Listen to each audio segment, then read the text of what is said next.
Hello everyone, welcome to my channel Chem Insider. In the previous video we learnt about Lewis theory of chemical bonding, and then we also discussed about the VSEPR theory.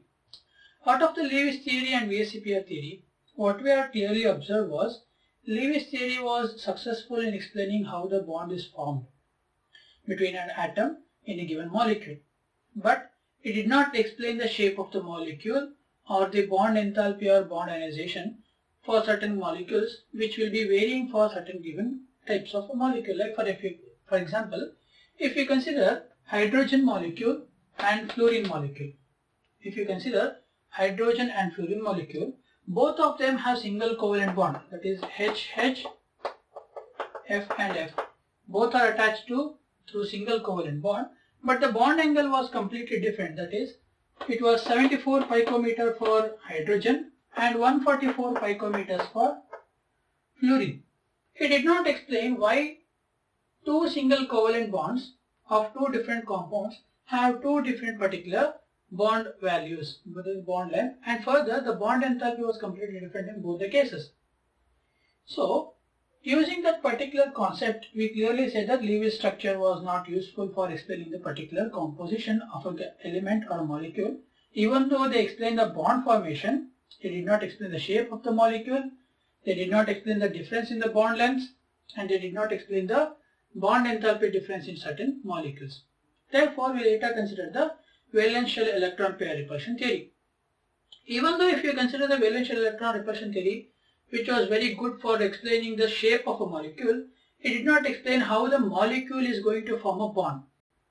One explained how a molecule is forming a bond but did not explain how it formed the shape, and the other explained the shape but did not explain the bonds. And these two particular theories were completely depending upon the classical concepts of physics.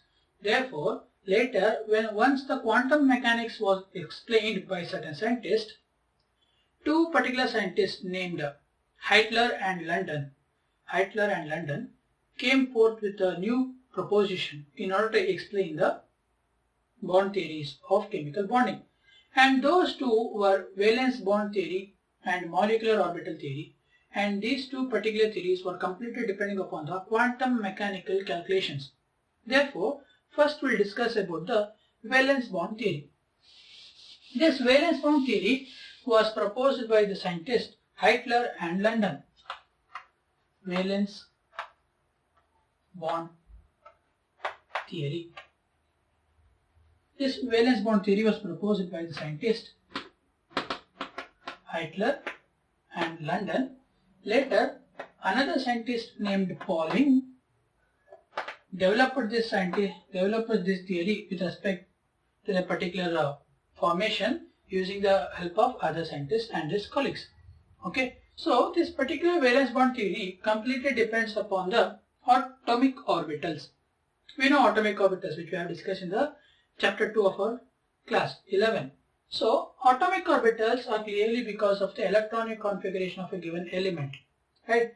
This particular valence bond theory depends upon the atomic orbital. It depends upon the atomic orbitals of elements, their interpretation with one another, and their orientation with one another with respect to their overlapping or attraction with one another molecule. So, this particular valence bond theory has much more concepts which was explained in order to learn about the shape of a molecule or the type of bond formation which involved in a given set of molecules.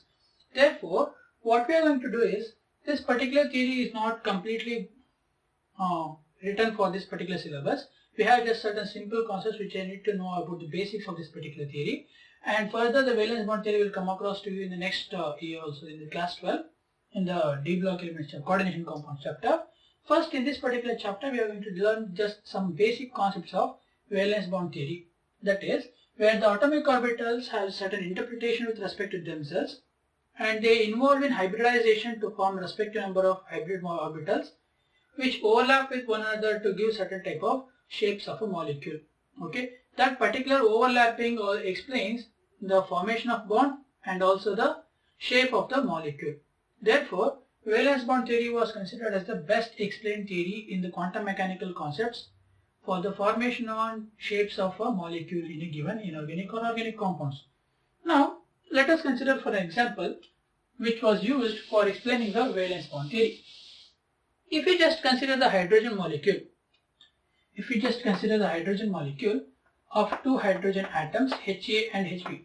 Let us consider a hydrogen molecule having two atoms Ha and Hb. Okay, each of the hydrogen, we know that it has one electron and one nucleus, right? It has one nucleus and one electron.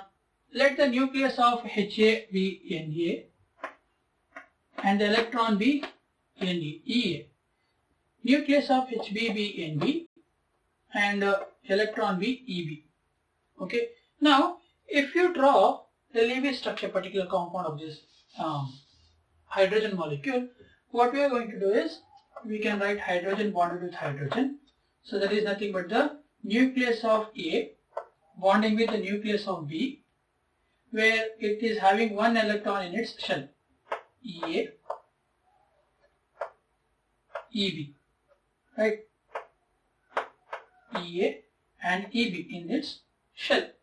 Now, what we are going to observe over here is, according to the valence bond concepts, there are attraction and repulsion forces which can be observed when two atoms of similar nuclei are coming close to one another. That is, if you consider the nucleus Na and the nucleus Nb kept at this far distance, if we consider these two nucleus of hydrogen Ha and Hb kept at a far distance, there will be no interaction possible between these two nuclei, right? There will be no interaction between these two nuclei. As you bring these two nuclei close to one another, as you bring these two nuclei of Ha and Hb close to one another, what we are going to deal over here is, we are going to observe certain attraction and repulsion of forces. Okay, so we are going to observe some attractive and repulsive forces playing a part in this particular nuclei of Na and Nb. So those attractions are, we come across two attractions, we come across two attractive forces and two repulsive forces. So which are those? Two attractive forces and two repulsive forces. For the two attractive forces, one is because of the nuclei of one atom and the electron of the same atom. The first type of attraction is attraction of nucleus of the same atom, of one atom with the same electron, that is attraction of Na with Ea and the attraction of Nb with Eb. We know that nucleus is positive in charge, electrons are negative in charge, therefore opposite charges attract each other. So therefore the first type of attraction what we come across is attraction of Na with Ea and attraction of Nb with Eb, right? This is the first type of attraction. And the second type of attraction is attraction of nucleus of one atom with the electron of the other atom. Attraction of nucleus of one atom and the electron of the other atom, that is Na with Eb, attraction of Na on Eb. Similarly, attraction of Nb on Ea. Okay, so these two are the attractive forces which we are going to experience when you bring two nucleus of Na and Nb close to one another. That is, the first where attraction arises because of Na and Ea, Nb and Eb respectively, and the second case where the nucleus of one atom will be attracting the electron of the other atom. So therefore, we come across two types of attractive forces. Okay, and now for the repulsive forces, what we are going to observe is repulsion between Na and Nb, and the second type of repulsion is because of Ea and Eb. Okay, Na and Nb will be having a certain repulsion because both are positive charge. Ea and Eb will be having certain repulsion because both are negative charge. Now, what happens is, the amount of attractive forces is slightly greater than that of the amount of repulsive forces. In this particular molecule of hydrogen, what we observe is the extent of attraction between the two nucleus and the electrons is much more greater when compared to the repulsion caused by the nucleus of two atom and the electrons of the two atom. Therefore, since the attractive forces are maximum when compared to the repulsive forces, hydrogen atom will be having a bond formation. Okay, so since the attractive forces are greater than that of the repulsive forces, hydrogen atoms will be forming a bond. So that is how the valence bond theory explains the bond formation. Now, once they are forming a bond, there comes a stage where the amount of attraction will be equal to the amount of repulsion. There comes a stage at which the amount of attraction will be equal to the amount of repulsion. That is nothing but the equilibrium state. If you pull these two electrons to one another, there will be certain amount of repulsion with NA-NB and EA-EB.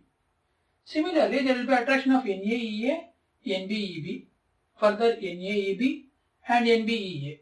At that on the particular stage, what we are going to observe is the repulsion and attraction between these two nuclei of atoms will be equal. And at that particular instant of time, what we are going to observe is the bond enthalpy of that molecule will be releasing certain amount of energy for forming a bond. That is, since the attractive forces are greater and the repulsive forces are less, if those two have to be equal, that means the amount of attractive forces has to be losing some energy. So therefore, when you come across a compound which have attained an equilibrium state, that is where the amount of attractive forces is equal to the amount of repulsive forces, they will be releasing certain amount of energy, is called the bond enthalpy. That is the amount of energy released when two atoms are coming close to one another and attaining an equilibrium. There will be certain amount of energy released in the particular molecule, and that particular molecule energy released is called the bond enthalpy of that particular molecule. Therefore, what we are going to observe is it is having an energy of 138 kilojoules. Not exactly 138, it is around 130. You need 438, sorry. You need 438 kilojoules per mole of energy to break the bond of hydrogen atoms in a hydrogen molecule. So, when you draw a graph of formation of the hydrogen molecule to overlap with one another, what we are going to observe is, if you draw this as the energy and this is the radius. If you draw a graph of radius and the energy, the bond attains the minimum value at the particular time and it later increases and becomes constant. So this particular less value is nothing but the bond enthalpy of that particular given hydrogen molecule. Okay, so that is how we are going to learn about the bond formation in case of hydrogen molecules or any different molecule. Okay, so this is about the formation of hydrogen molecules bond, that is which depends upon the attractive and repulsive forces arised because of when you are bringing two nuclei of two different atoms, two atoms close to one another. They experience a set of attractive and repulsive forces, and further what we observed is the attractive forces are much more greater than the repulsive forces, which results in releasing certain amount of energy, which is nothing but the bond enthalpy of that molecule. Okay, so this is about the valence bond theory's basic concept. Now, the valence bond theory is completely depending upon the overlapping of orbital with one another to form a proper bonds. Okay, so greater the overlapping, greater will be the bond formation. So now, now instead of explaining this particular valence bond theory, we need to consider 5 proper points which explains the complete formation of bonds in the hydrogen molecule. Those are, first one, orbital overlapping.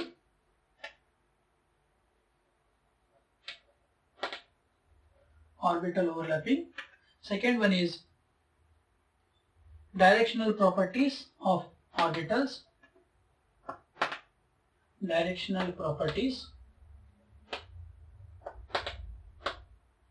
Next, third one is the overlapping of atomic orbitals.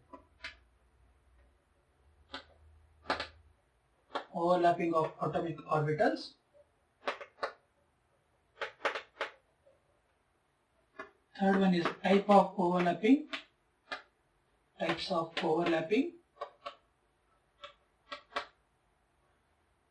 And fifth one is strength of covalent sigma and pi bond.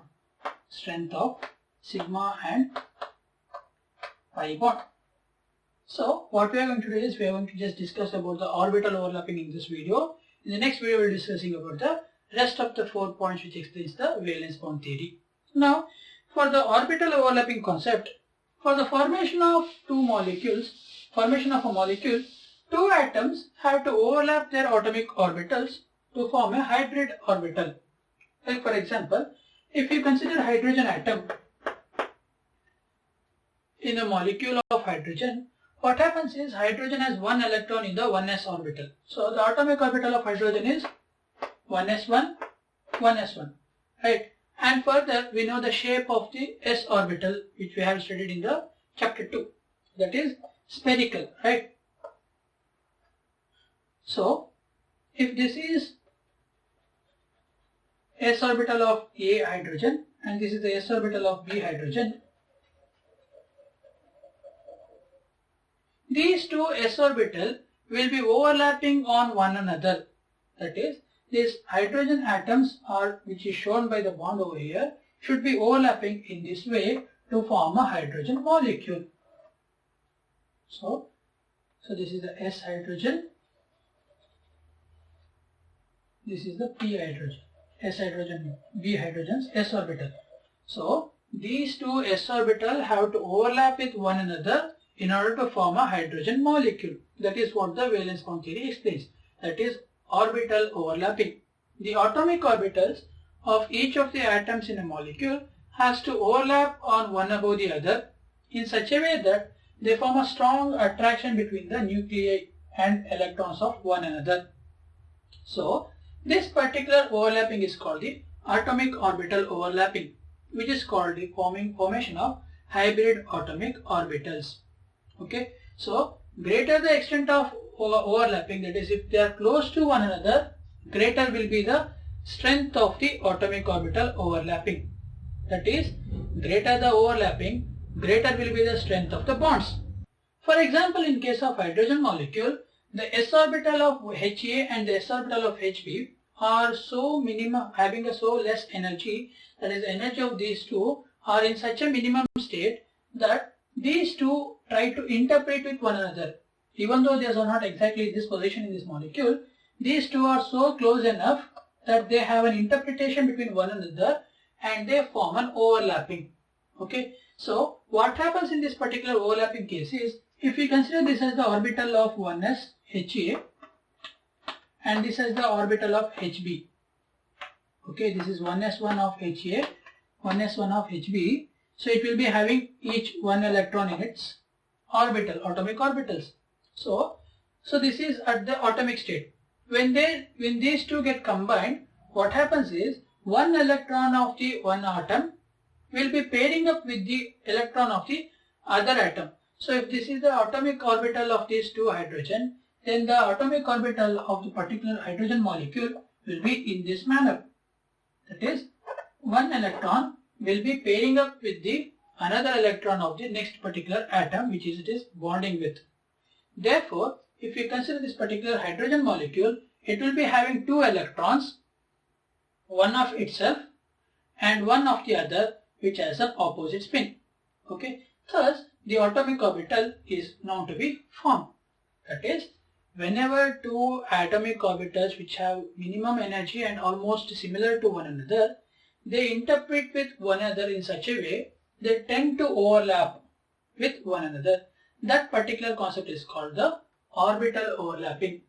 Once that happens, when the orbital gets overlapped with one another, the electron present on the one atom will be pairing up with the electron present on the other atom in such a way both of them having an opposite spin, and thus interprets the bond formation. So therefore, greater the extent of overlapping, greater will be the extent of this pairing, and further greater will be the strength of the bond formed between those two atoms. Okay, so this is about the orbital overlapping. In the next video, we will discuss about the other 4 properties which explains the overlapping concepts in valence bond theory. I hope you have understood these concepts. If you understood the concept, please do subscribe to my channel and share this video among your friends. Thank you for watching.